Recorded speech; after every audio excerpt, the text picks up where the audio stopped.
Assalamualaikum warahmatullahi wabarakatuh. Perkenalkan, nama saya Mezita Fazatunufus dengan NIM 2302272 dari Fakultas Ilmu Pendidikan, Prodi Pendidikan Guru Pendidikan Anak Usia Dini.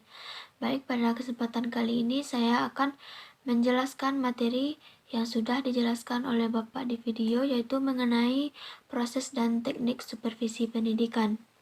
Pertama yaitu proses supervisi pendidikan. Proses supervisi pendidikan mencakup 4 tahap utama yang saling berkaitan untuk mendukung peningkatan keterampilan dan kualitas pengajaran guru di sekolah. Yang pertama yaitu ada perencanaan. Tahap ini menjadi pedoman awal bagi supervisor dalam melaksanakan supervisi.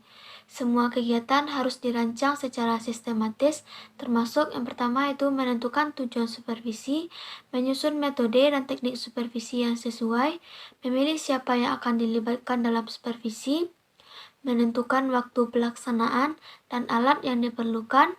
Yang ketiga ada tujuan utamanya adalah menemukan fakta dan data empirik tentang kendala yang dihadapi guru, sehingga solusi terbaik dapat dirancang. Perencanaan ini memastikan supervisi tidak dilakukan secara acak, melainkan berdasarkan desain yang matang. Yang kedua ada pelaksanaan.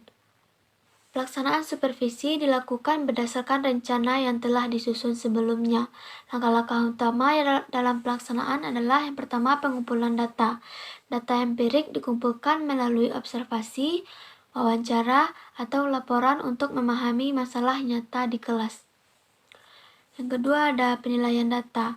Data yang dikumpulkan dianalisis untuk menilai tingkat keberhasilan guru, serta faktor penghambat dalam pembelajaran. Yang ketiga ada deteksi kelemahan. Supervisor mengidentifikasikan kelemahan dalam pengajaran guru bukan untuk mencari kesalahan tetapi untuk membangun solusi bersama. Selanjutnya ada perbaikan kelemahan. Setelah kelemahan terdeteksi, supervisor membantu memperbaikinya melalui bimbingan, pelatihan, dan strategi pembelajaran. Yang kelima ada bimbingan dan pengembangan. Langkah terakhir adalah memberikan bimbingan berkelanjutan untuk mendukung guru menerapkan perbaikan tersebut dalam pembelajaran. Yang ketiga ada evaluasi. Setelah pelaksanaan, evaluasi dilakukan untuk mengukur keberhasilan supervisi. Langkah-langkah evaluasi meliputi yaitu yang pertama membandingkan hasil supervisi dengan tujuan awal yang direncanakan. Yang kedua, mengidentifikasi aspek-aspek yang masih perlu diperbaiki. Yang ketiga, menyusun laporan evaluasi menggunakan instrumen tertentu seperti checklist, angket, atau wawancara. Dan yang keempat, evaluasi membantu supervisor menentukan langkah berikutnya dalam proses supervisi. Yang keempat ada tindak lanjut. Tindak lanjut menjadi tahap penting untuk memastikan bahwa supervisi memberikan dampak nyata. Langkah-langkahnya adalah yang pertama, review hasil supervisi.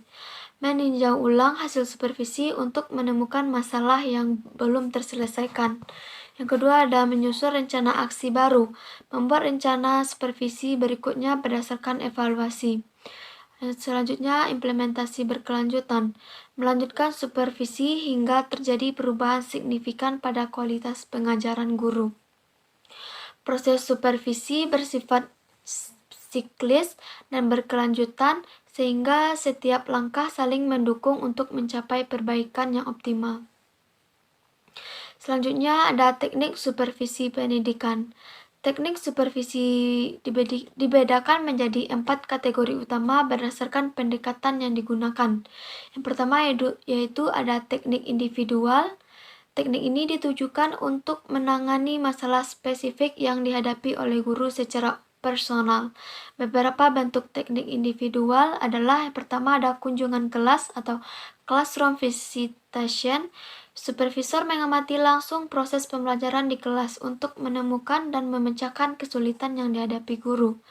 Yang kedua, terdapat 3 jenis kunjungan kelas. Yang pertama, tahapan pemberitahuan sebelumnya, mendapatkan kondisi nyata tanpa persiapan berlebihan dari guru. Yang kedua ada dengan pemberitahuan sebelumnya, guru dapat mempersiapkan pembelajaran meskipun hasilnya masih kurang alami. Yang ketiga ada atas undangan guru. Guru memberikan supervisor untuk mengamati dan memberikan masukan. Yang kedua ada observasi kelas, classroom observation. Supervisor mengamati pembelajaran secara langsung, direct observation, atau melalui media tidak langsung seperti CCTV. Tujuannya adalah mengumpulkan data tentang kondisi sebenarnya di kelas untuk dianalisis lebih lanjut. Yang ketiga ada percakapan pribadi atau individual conference. Supervisor berdiskusi secara pribadi dengan guru untuk memecahkan masalah terkait pengajaran. Topik yang dibahas meliputi pemilihan metode, perbaikan alat pembelajaran, hingga masalah profesional lainnya. Yang keempat ada saling mengunjungi atau intervisitation. Guru saling mengunjungi untuk belajar dari praktik mengajar satu sama lain. Yang kelima ada penilaian diri sendiri atau self-evaluation. Guru secara objektif menilai kekurangan dan kelebihannya sendiri. Teknik ini membutuhkan kejujuran dan kesadaran yang tinggi. Yang kedua ada teknik kelompok. Teknik ini dilakukan secara bersama-sama untuk menangani masalah yang serupa di antaranya sekelompok guru. Contoh teknik kelompok yaitu yang pertama pertemuan orientasi guru baru, membimbing guru baru untuk menyesuaikan diri dengan lingkungan kerja.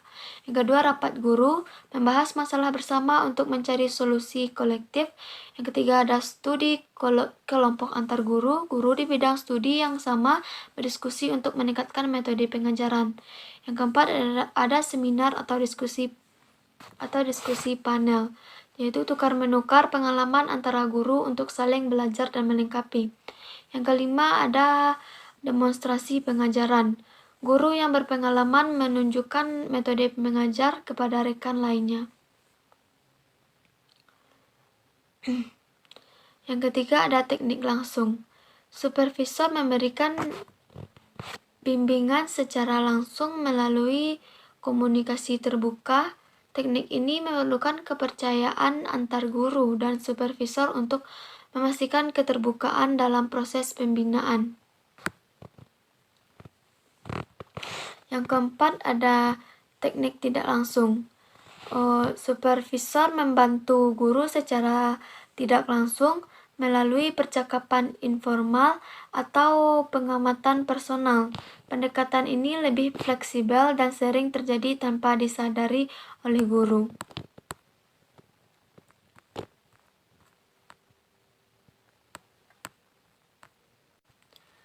Dari penjelasan tadi dapat disimpulkan bahwa supervisi pendidikan adalah proses berkelanjutan yang bertujuan untuk meningkatkan kualitas pembelajaran melalui pembinaan guru. Proses ini terdiri dari 4 tahap, yaitu ada perencanaan, pelaksanaan, evaluasi, dan tindak lanjut, yang dirancang secara sistematis untuk memastikan dampak nyata pada kualitas pendidikan. Teknik supervisi meliputi teknik individual, yang dimana ada kunjungan kelas, observasi, percakapan pribadi.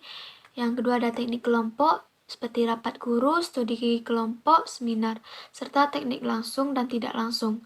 Setiap teknik dipilih berdasarkan kebutuhan guru dan masalah yang dihadapi. Supervisi pendidikan tidak hanya berfokus pada pengawasan, tetapi juga pada pembinaan yang kolaboratif. Pendekatan ini membantu menciptakan suasana yang mendukung antara supervisor dan guru, sehingga guru merasa didampingi dalam mengatasi kendala pembelajaran. Supervisor harus memiliki kompetensi dalam analisis, komunikasi, dan membangun hubungan harmonis, sehingga supervisi diterima sebagai bentuk dukungan dengan supervisi yang dirancang dengan baik dan tindak lanjut yang berkesinambungan. Guru dapat meningkatkan kompetensi, profesionalisme, motivasi, dan inovasi dalam pembelajaran, yang pada akhirnya supervisi yang efektif berdampak pada peningkatan hasil belajar siswa dan kualitas pendidikan secara keseluruhan. Sekian penjelasan materi dari saya. Assalamualaikum warahmatullahi wabarakatuh.